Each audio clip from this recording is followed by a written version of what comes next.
ఎన్టీఆర్ జిల్లా తిరువూరు రాజుపేట ఎస్బీఐ ఏటీఎంలో సాంకేతిక సమస్య వచ్చింది. దీంతో కస్టమర్లు డ్రా చేసిన దానికంటే ఎక్కువగా నగదు వస్తోంది.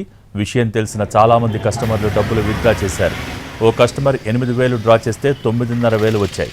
సమాచారం తెలియటంతో అధికారులు ఏటీఎంను మూసివేశారు. సాంకేతిక సమస్య కారణంగానే ఇలా జరిగి ఉండొచ్చని అంటున్నారు. నగదు విత్డ్రా చేసిన కస్టమర్ల వివరాలు సేకరిస్తున్నారు.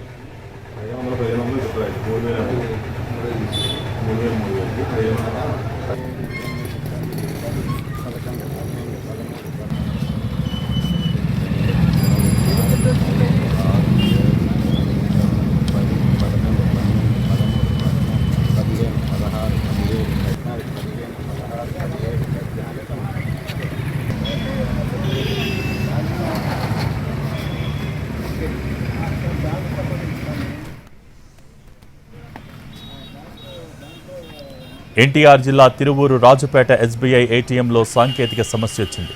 దీంతో కస్టమర్లు డ్రా చేసిన దానికంటే ఎక్కువగా నగదు వస్తోంది. విషయం తెలిసిన చాలా మంది కస్టమర్లు డబ్బులు విత్డ్రా చేశారు.